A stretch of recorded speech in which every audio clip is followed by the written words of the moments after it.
என்னது இட்லி? எப்பா இட்லி போட்ட சமான எவ்வளவு பெரிய பூகம் வந்தாலும் சரிடா, நீ ஒரு ஆள் எஸ்கேப் ஆயிருப்பா. வெல்கம் டு ஐரக்ஷன் சேனல். உங்களோட வீடியோஸ் உங்களுக்கு பிடிச்சிருந்ததுன்னா லைக் பண்ணுங்க, கமெண்ட் பண்ணுங்க, ஷேர் பண்ணுங்க, மறக்காம சப்ஸ்கிரைப் பண்ணுங்க. ஓகே, இப்போ என்ன வீடியோ பார்க்குறோம்னா ஆல்ரவுண்டர் ஐயப்பன் அவங்க சேனல் என்ன பார்க்குறோம், ரீசனாக போட்டு வீடியோ பார்க்குறோம். பிரேமம் எப்படி இருக்காரு? டான்ஸே ஆட தெரியாது.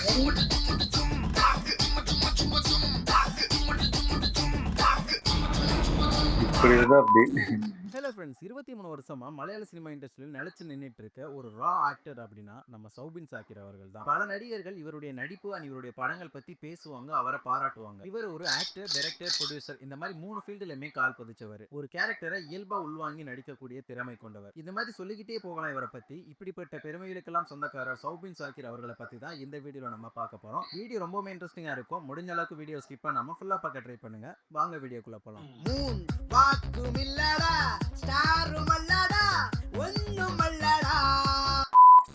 சௌபின் சாக்கிர் 1983 அக்டோபர் 12 அன்னைக்கு கேரளா மாநிலத்தில் இருக்க ஃபோர்ட் கொச்சி அப்படின்ற ஊர்ல தான் பிறந்திருக்காரு. இவருடைய அப்பா மலையாள சினிமால வந்த மணிச்சித்திர தாழ், காட்ஃபாதர், இன் ஹரிஹர் நகர் போன்ற படங்கள்ல அசிஸ்டன்ட் டைரக்டர் அண்ட் ப்ரொடக்ஷன் கண்ட்ரோலரா ஒர்க் பண்ணிருக்காரு. இவருக்கு ஒரு சிஸ்டர் அண்ட் பிரதர் இருக்காங்க. அதே மாதிரி 2017ல ஜமியா அப்படின்றவங்கள மேரேஜ் பண்ணிக்கிட்டாங்க. இப்போ இவங்களுக்கு ஒரு பையனும் இருக்காங்க. இவர் எப்படி சினிமா இண்டஸ்ட்ரிக்குள்ள வந்திருக்காரு அப்படின்னு பார்த்தோம்னா, இவர் +2 முடிச்சிட்டு சம்மர் லீவ்ல வீட்டுல இருந்திருக்காரு. அது ஒரு ஃபெஸ்டிவல் சீசன் டைம் அப்படிங்கிறதுனால அவங்க அப்பா கிட்ட போய் பணம் வாங்கிட்டு வர சொல்லி இவங்களுடைய அம்மா இவரை அனுப்பி வைக்கிறாங்க. இது நடக்கிற பீரியட் பாத்தீங்கன்னா 2002. இந்த டைம்ல இவங்க அப்பா ஃபகத் ஃபாசில் சாரோட ஒரு படத்துல ஒர்க் பண்ணிட்டு இருக்காரு. அந்த படம் பேர் வந்து கையேதும் தூரத். இவர் காசு வாங்க போன அந்த டைம்ல பாத்தீங்கன்னா எர்ணாகுளம் எடப்பள்ளியில இருக்க ஒரு ஆடிட்டோரியம்ல வசந்தராவில் கிள்ளிவாத்தில் அப்படின்ற ஒரு சாங் ஷூட்டிங் நடந்துட்டு இருக்கு. அந்த இடத்துக்கு இவர் போயிட்டாரு. அங்க போயிட்டு ஒரு சேரை போட்டு ஷூட்டிங்லாம் எப்படி பண்றாங்க அப்படின்றத வேடிக்கை பார்த்துட்டு உட்காந்துருக்காரு. அப்போ அந்த சாங் ஷூட் பண்ணிட்டு இருக்கும்போது பேக்ரவுண்ட்ல ஒயிட் கலர் தேவைப்பட்டிருக்கு. நம்ம சௌபினும் ஒயிட் கலர் டீஷர்ட் போட்டு தான் போயிருக்காரு. இதை பார்த்த அந்த டைரக்டர் இவர பேக்ரவுண்ட்ல டான்ஸ் பண்ண வைங்க அப்படின்னு சொல்லிட்டாப்ல. சோ இவரை தூக்கி பேக்ரவுண்ட்ல போட்டு ரெண்டு பக்கமும் கை மட்டும் தட்ட வச்சிருப்பாங்க.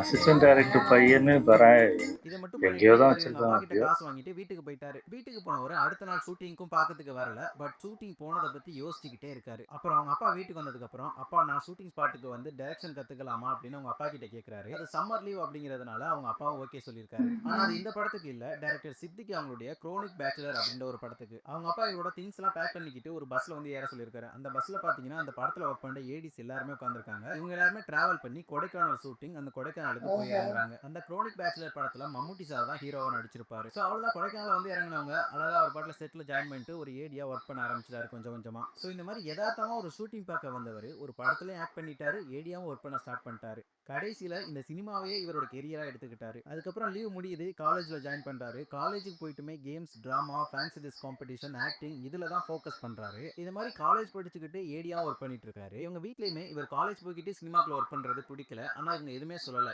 ஏன்னா அவர் காலேஜ்ல பாஸ் ஆகிறதுக்கு தேவையான மார்க்கை எடுத்துக்கிட்டு இவர் சினிமாலே ஒர்க் பண்ணிட்டு இருக்காரு. அந்த ஒரு ரீசனால அவங்க வீட்ல எதுவுமே சொல்லவே இல்லை. இவர் ஸ்டார்டிங்ல பாத்தீங்கன்னா ஃபாசில் அண்ட் சித்திக் இந்த 2 டைரக்டர்ஸ் கூட தான் ஏடியா ஒர்க் பண்ணிட்டு இருந்திருக்காரு. அவங்களுக்கு அதிகமா பட வாய்ப்புகள் குறையவும் வேற வேற டைரக்டர் கிட்ட ஒர்க் பண்ண ஆரம்பிக்கிறாரு. அந்த மாதிரி தான் ராஃபி மெக்கட்டின், பி சுகுமார், சந்தோஷ் சிவன், ராஜி ரவி அண்ட் அமல் நீரஜ் இந்த மாதிரி டைரக்டர்ஸ் கூட எல்லாம் ஏடியா ஒர்க் பண்ணிருக்காரு. ஏடியா ஒர்க் பண்ணிட்டு இருந்த அதே படங்களையுமே சின்ன சின்ன ரோல்ஸ்ல நடிக்கவும் செஞ்சுட்டு இருந்திருக்காரு.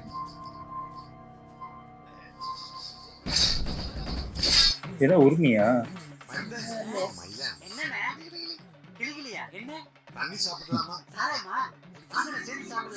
இந்த மாதிரி ஒரு படத்துல ஒர்க் பண்ணிட்டு இருக்கும்போது ஃபகத் ஃபாசில் சார் கிட்ட ஒரு டைரக்டர் கதை சொல்ல வந்திருக்காரு. ஃபகத் ஃபாசில் அண்ட் சௌபின் இவங்க 2 பேருமே ஃப்ரெண்ட்ஸா இருந்ததுனால கதையெல்லாம் சொல்லி முடிச்சிட்டு உங்களை மாதிரியே 2 ஃப்ரெண்ட்ஸ் கேரக்டர்ஸ் வேணும் அப்படின்னு சொல்லியிருக்காரு அந்த டைரக்டர். உடனே ஃபகத் ஃபாசில் சார் நாங்க 2 பேருமே பண்ணலாமே அப்படின்னு யதார்த்தமா சொல்லிட்டாரு. பட் இந்த முடிவுக்கு டைரக்டர் ராஜி ரவி அவரும் யோசிக்கிறாரு, சௌபின் சாக்கிர் 2 பேருமே யோசிக்கிறாங்க. ஒரு வழியா 2 பேருமே அக்செப்ட் பண்ணி ஷூட்டிங்லாம் போயிட்டு நடிச்சு முடிச்சு 2013ல ரிலீஸ் ஆன படம் தான் அன்னையும் ரசூலும்.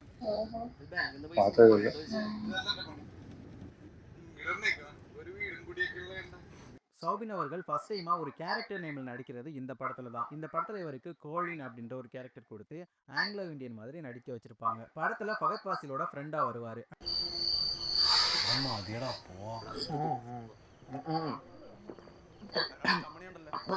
அடுத்து அதே இயர்லயே கடல் கடனூரும் மதுக்குட்டி அப்படின்னு ஒரு படத்துல ஒரு சின்ன ரோலும், 5 சுந்தரிகள் அப்படின்ற ஒரு ஆந்தாலஜி ஃபிலிம்ல உள்ளன்டே பாரியா அப்படின்னு ஒரு செக்மெண்ட்லயும் ஆக்ட் பண்ணியிருப்பாரு.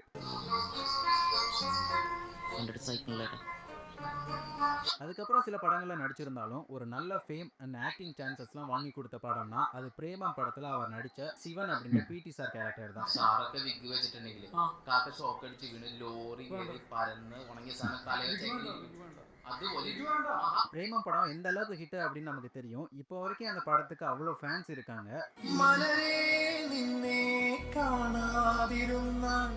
இப்படி ஒரு படத்துல இவருக்கு ஸ்டார்டிங்ல கொடுக்கப்பட்ட கேரக்டர் பாத்தீங்கன்னா சீரியஸான ஒரு ப்ரொஃபசர் கேரக்டர். பட் படம் ஷூட் பண்றதுக்கு 2-3 நாளைக்கு முன்னாடி தான் பிடி சார் அப்படின்ற ஒரு கேரக்டரை மாத்திருக்காரு.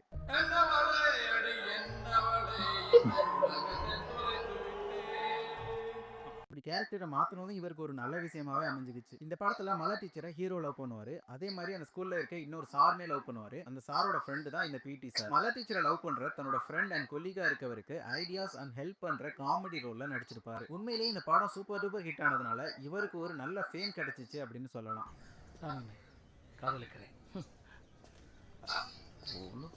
தென் அதே 2015லயே லோகம், ராணி பத்மினி போன்ற படங்கள்ல சில காமெடி ரோல்ஸ் நடிச்சிருப்பாரு. தென் அதே இயர் எண்ட்ல துல்கர் சல்மான் அவரோட சேர்ந்து சார்லி அப்படின்ற ஒரு மூவில சுனிகுட்டன் அப்படின்ற ஒரு கேரக்டர்ல நடிச்சிருப்பாரு.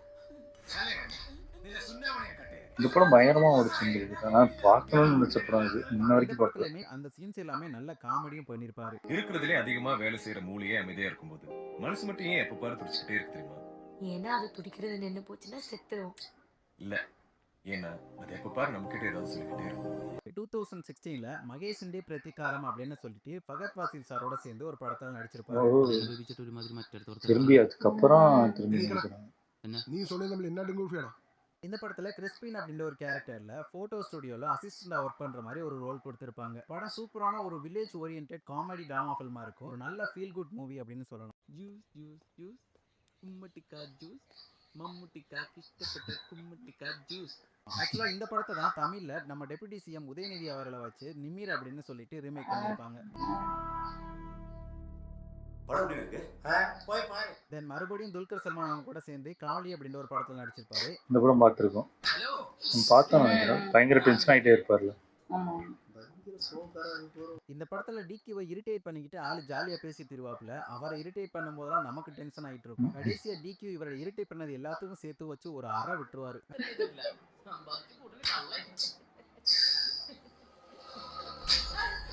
அடுத்ததா தர்விந்தே பரிணாமம் அப்படின்ற ஒரு படத்துல சினிமால ஹீரோவா நடிக்கணும் அப்படின்னு சொல்லிக்கிட்டு சுத்துற ஒரு காமெடி ரோல் பிளே பண்ணிருப்பாரு வில்லி அப்படின்ற ஒரு கேரக்டர்ல. ബാക്ക് പോയി കേറി നായകന്മാരൊക്കെ ഫ്രണ്ടിലല്ലേ കയറണം. നായകനായില്ലല്ലോ. என்ன வில்லனாக்கும். ஆக்சுவலா இவருக்கும் டிகியூக்கும் என்ன கனெக்ஷன் தெரியல. ரொம்ப க்ளோஸ் ஃப்ரெண்ட்ஸ்னு தெரியல. இவங்க 2 பேரும் சேர்ந்து இவனோட காம்போல நிறைய படங்கள் நடிச்சிருக்காங்க. அதே மாதிரி நம்ம சௌபின் ஒரு கேரக்டரை பிடிக்கிறதுக்காக ரொம்பவுமே மெனக்கெடுவாராம். அந்த ஷூட்டிங் ஸ்பாட்டுக்கு 5 நாளுக்கு முன்னாடியே போயிட்டு மற்ற ஷார்ட்ஸ் எடுத்துட்டு இருக்கும்போது இவர் அந்த இடத்துல போயிட்டு டேரக்டர்ஸ் கிட்ட பேசுவாராம், அசிஸ்டன்ஸ் கிட்ட பேசுவாராம். அந்த கதையோட பேஸ், அந்த அட்மாஸ்பியர் இது எல்லாத்தையுமே உள்வாங்கிக்கிட்டு கேரக்டரை இந்த லெவல்ல இப்படி பண்ணா கரெக்டா இருக்கும் அப்படின்ற பாயிண்ட்டை பிடிச்சி தான் அவர் கேரக்டர்ஸ்லாம் ப்ளே பண்ணுவாராம்.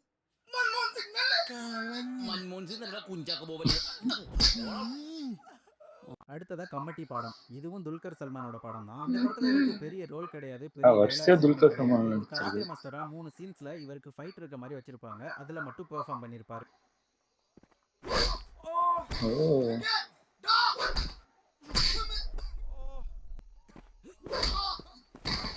அதுக்கப்புறம் 2017ல தான் ஒரு டைரக்டரா அவருடைய ஃபர்ஸ்ட் படமான பரவா அப்படின்ற ஒரு படத்தை எடுக்கிறாரு. ஆக்சுவலா ஒரு சினிமாக்குள்ள வந்ததே பாத்தீங்கன்னா டைரக்டர் ஆகணும் அப்படின்னு சொல்லிட்டு தான். இடையில இவருக்கு நடிக்க சான்ஸ் கிடைக்கவும் ஆக்டிங் பக்கம் போயிட்டாரு. இப்பதான் அவர் எதுக்காக சினிமாக்குள்ள வந்தாரோ அந்த டைரக்டர் வேலையை ஃபர்ஸ்ட் டைமா பாக்குறாரு. இந்த படம் பாத்தீங்கன்னா புறா பந்தயத்தை மையமா வச்சு எடுத்திருப்பாரு. இந்த படம் சின்ன வயசுல அவருக்கு நடந்த நிகழ்வுகள், அவருக்கு நடந்த இன்சிடென்ட்ஸ் இது எல்லாத்தையுமே எழுதி அதை ஒரு ஸ்கிரீன் பிளே கதையா கன்வெர்ட் பண்ணி தான் இந்த படத்தை பரவா அப்படின்னு சொல்லிட்டு எடுத்திருக்காரு.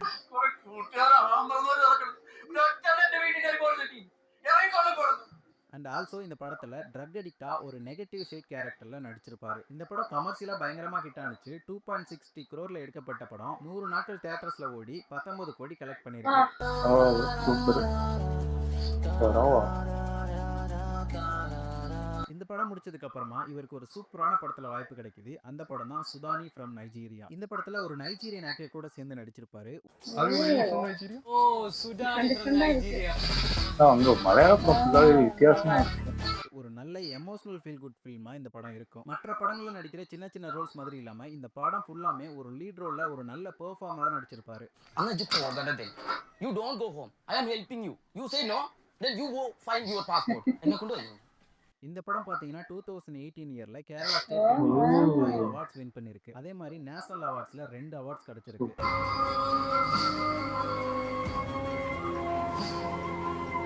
இந்த படத்துக்கு அப்புறமா குட்டநாடன் மறுபரப்பா, மோகன்லால், மாங்கல்யம் தந்தோனானேனா இந்த மாதிரி படங்கள்ல நடிச்சிருந்தாலுமே 2019ல கொரோனா லாக்டவுனுக்கு ஒரு மாசத்துக்கு முன்னாடி பிப்ரவரி மந்த்ல கும்பலாங்கி நைட்ஸ் அப்படின்னு சொல்லிட்டு ஒரு ஃபேண்டாஸ்டிக்கான ஃபிலிம் இவருக்கு ரிலீஸ் ஆகுது.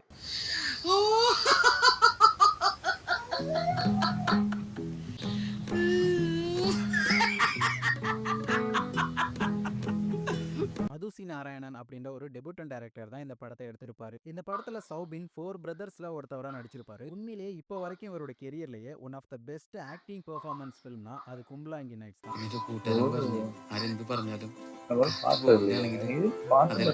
இது ஓடிடில இருக்கோ. சாஜி அப்படின்னு ஒரு கேரக்டருக்கு உயிர் கொடுத்து ரியல் கேரக்டராகவே வாழ்ந்திருப்பாரு. இந்த கேரக்டர்ல இவர் நடிச்சதை உள்வாங்கின மக்கள் இவர் எங்க போனாலும் இவரோட உண்மையான பேரை கூட சொல்லி கூப்பிடாம சாஜி சாஜின்னு தான் சொல்லி கூப்பிட்டுருக்காங்க. இந்த படத்துல இவர் ஒரே சீன்ல சீரியஸா பேசி அழவும் வைப்பாரு, காமெடி பண்ணி சிரிக்கவும் வச்சிருக்காரு. நிறைய ரிவ்யூவர்ஸ், செலிபிரிட்டிஸ் எல்லாருமே இந்த படத்துல இவருடைய பெர்ஃபார்மன்ஸை பயங்கரமா பாராட்டியிருக்காங்க. But my favorite film in the last few years was Kumbalangi Nights. My favorite. That year, it was 2022 or 21. I remember that year it came, but that year it was my favorite film. I'm a big fan of I mean, I really like Sobin's work. மலையாள சினிமால வந்த படங்கள்ல ஒரு best and cult ஃபில்மா Kumbalangi nights இப்போ வரைக்கும் இருந்துட்டு இருக்கு.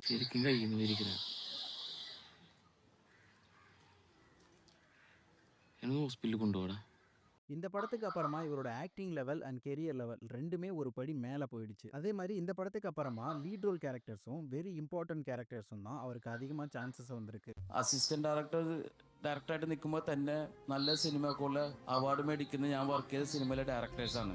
അപ്പോൾ അവരെ കൂടെ വണ്ടി ഓടിച്ച് വന്നിട്ടുണ്ട് ഇവിടെ. ഇപ്പൊ ഇവിടെ ഇത് വന്ന് വാങ്ങിക്കാൻ പറ്റിയതിൽ. அடுத்ததா 2019 ஆகஸ்ட் மந்த்ல அம்பிலி அப்படின்னு சொல்லிட்டு ஒரு படம் இவருக்கு ரிலீஸ் ஆகுது.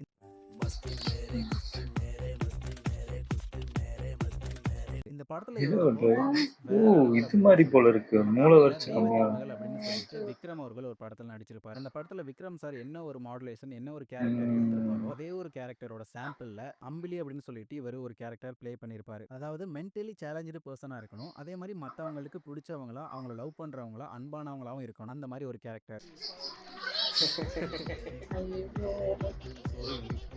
இவரோட கெரியர்லயே இந்த அம்பிலி கேரக்டர் தான் ரொம்பவே மெனக்கெட்டு பண்ணதா அவரோட இன்டர்வியூல சொல்லியிருக்காரு. இந்த படத்துக்கு அப்புறமா 2020ல 2 படம், 2021ல 3 படங்கள் நடிச்சதுக்கு அப்புறம் 2022ல பீஸ்மா பர்வம் அப்படின்னு சொல்லிட்டு இவருக்கு ஒரு ஆக்ஷன் ரோல், இவருக்கு ஒரு மாசான எலிமெண்ட்ஸ்லாம் வச்சு இந்த படத்துல கொடுத்திருப்பாங்க. இது பார்த்தா நம்ம செமையா இருப்பாரு. இதுக்கு முன்னாடி வரைக்குமே ஒரு நல்ல பெர்ஃபார்மர், ஒரு கேரக்டர் ரோல், ஒரு சப்போர்ட்டிங் ரோல் எல்லாமே சூப்பரா பண்ணியிருக்காரு. பட் முறையா ஒரு மாசான ஹீரோ, ஒரு மாசான சீன்ஸ்லாம் வச்சு எடுத்த படம் அப்படின்னா இந்த பீஸ்வா பர்மம் அப்படின்ற ஒரு படம் தான்.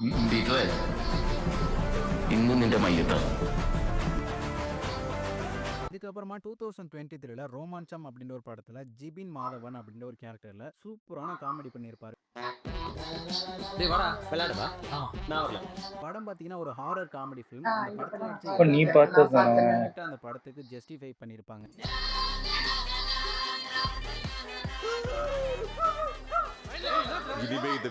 இதுக்கு இடையில பாத்தீங்கன்னா ஜாக் அண்ட் ஜில், எழவீலா பூஞ்சிரா, கோல்ட், டிஜின், வெள்ளரி பட்டணம், அயல்வாசி, லைவ் இந்த மாதிரி படங்கள்ல வித்தியாசமான கேரக்டர்களை ப்ளே பண்ணியிருப்பாரு. இந்த லிஸ்ட்ல நான் சொன்ன படங்கள் மட்டும் இல்லாம சொல்லாம சில படங்கள் இருக்கு. அதுலயுமே இவரோட பெர்ஃபார்மன்ஸ் வேற லெவலா இருந்திருக்கு.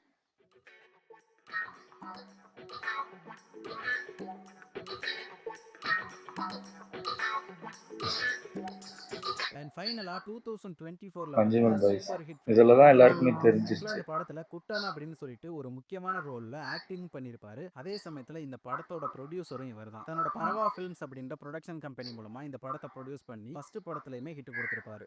மனிதர் உணர்ந்து கொள்ள இது மனித காதல் அல்ல. ஒரு ஆக்டரா, டைரக்டரா, ப்ரொடியூசரா தன்னோட முதல் படங்கள்லயே 3 ஃபீல்டுலயுமே ஹிட் கொடுத்தவர் சௌபின் சாகிர் அவர்கள் தான். இது இங்க தமிழ்ல தான் வெறி கொண்டு ஓடிச்சு.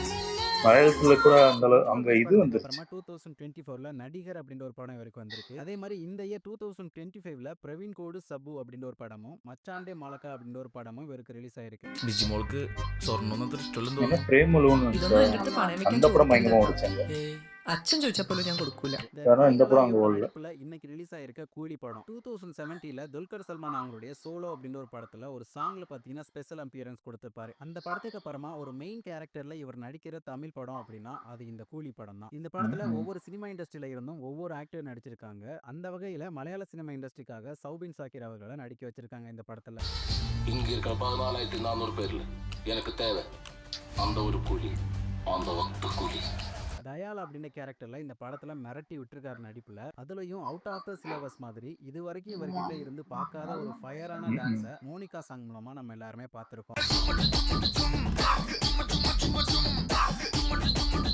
ஆக்டிங்லையும் பட்டையை கிளப்பியிருக்காரு, டான்ஸ்லையும் பட்டையை கிளப்பியிருக்காரு. இந்த படத்துக்கு அப்புறமா நம்ம தமிழ் சினிமா இண்டஸ்ட்ரியில நிறைய படங்கள் பண்ணுவார் அப்படின்னு சொல்லிட்டு எக்ஸ்பெக்ட் பண்ணலாம். நான் கூலி படம் பார்த்துட்டேன், நீங்க படம் பார்த்துட்டீங்கன்னா படம் எப்படி இருக்கு, இவரோட ஆக்டிங் எப்படி இருக்கு அப்படின்றத கமெண்ட்ல சொல்லிட்டு போயிருங்க. அண்ட் முக்கியமா இவர் நடிப்புல வெளிவந்த இந்த வீடியோல நான் சொன்ன படங்கள் அண்ட் சொல்லாத படங்கள்ல உங்களுக்கு ரொம்ப பிடிச்ச படம் எது அப்படின்றத கமெண்ட்ல சொல்லிட்டு போயிருங்க. இந்த மாதிரி வீடியோக்கள் பார்க்க நம்ம சேனலை மறக்காம சப்ஸ்கிரைப் பண்ணி விட்டு போயிருங்க. நெக்ஸ்ட் ஒரு நல்ல வீடியோ வந்து உங்களை சந்திக்கிறேன். தேங்க்ஸ் ஃபார் வாட்சிங் ஃப்ரெண்ட்ஸ்.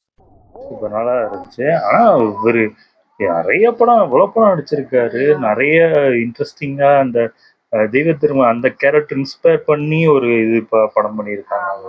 நிறைய பண்ணிருக்காரு. எனக்கு தெரிஞ்ச இந்த பீஷ்ம பருவம், நம்ம பீஷ்ம பருவம் நாங்களும் பார்த்தோம். அது ரியாக்ட் பண்ணி கூட நாங்க போட்டோம். ஸ்டார்டிங் எப்போ அந்த படம் வந்தப்பவே ரியாக்ட் பண்ணியே போட்டிருந்தோம். நிறைய படமே போட்டிருந்தோம். எனக்கு அந்த அளவுக்கு அப்பதான் தெரியும் நினைக்கிறேன் அவர் அந்த அளவுக்கு. ஏன்னா டான்ஸ் அதுலயும் டான்ஸ் சூப்பரா. ஆமா அது இது பிரேமம்ல வந்து வருவார் ஒரே ஒரு அந்த இதுக்கு காலேஜ் போர்ஷன் மட்டும் வருவாரு. அந்த அளவுக்கு எல்லாருக்குமே தெரியாது அவரை. ஆமா இன்னொரு படம் அது படம் பேர் தெரியல, நான் பார்த்தேன். ஆமா அந்த பேய் படம் ஒண்ணு இவங்க பாத்துட்டு இருந்தாங்க. காமெடியா நான் அதை பார்க்கவே இல்லை. நான் காமெடியா தான் இருந்துச்சு, அதனால நான் பார்த்துட்டு இருந்தேன். அது நல்லா இருக்கு. புலியும் சூப்பரா நடிச்சிருக்காரு. பயங்கரமா நடிச்சிருந்தாரு, குறைய சொல்ல முடியாது. அதே மாதிரி மஞ்சுபல் பாய்ஸும் எல்லாருக்குமே தெரியும். இப்ப அந்த படத்துலதான் எல்லாருக்குமே இப்படி ஒரு ஆள் இருக்காரு அப்படின்னு தெரிய ஆரம்பிச்சாரு. ஆமா அதே மாதிரி இந்த பெசில் ஜோசப் அப்படி அவரோட படமுமே அவரோட ஆக்டிங்குமே செமையா இருக்கும். கிட்டத்தட்ட 2 பேரும் நல்லா இருக்கும். எனக்கும் அவரோட படமும் தேடி தேடி பார்த்து இருக்கணும். நிறைய படம். ஆமா ஆமா ஆமா அதான் அந்த மலையாள படத்துல பாத்தீங்கன்னா மேக்சிமம் அந்த ஆக்டிங் வைஸ் பயங்கரமா இருக்கும் அந்த படம். ரொம்ப அந்த பயங்கர லாஜிக் அந்த இது இல்லாம பயங்கர அதாவது ரொம்ப ரியலிஸ்டிக்கா இருக்கும் அவங்க படம் ஃபுல்லாவே. மெயினாவே அதுதான் படமாவே இருக்கும் எனக்கு தெரிஞ்சு. இங்க மஞ்சுபல் பாய்ஸ் வந்து இங்க தமிழ்ல தான் பயங்கரமா ஓடிச்சு. அங்க வந்து இந்த பிரேமலு பயங்கரமா அங்க ஓடி போய் தமிழ் அதுவும் நம்ம ஊர்ல நடக்கிறதுனால பாட்டு அதெல்லாம் பயங்கரமா கனெக்ட் ஆக போய் நல்லா இருந்துச்சு. சூப்பரா இருந்துச்சு. ஓகே, இந்த வீடியோஸ் உங்களுக்கு பிடிச்சிருந்தா லைக் பண்ணுங்க, ஷேர் பண்ணுங்க, கமெண்ட் பண்ணுங்க, மறக்காம சப்ஸ்கிரைப் பண்ணுங்க. நல்லா இருக்கும்.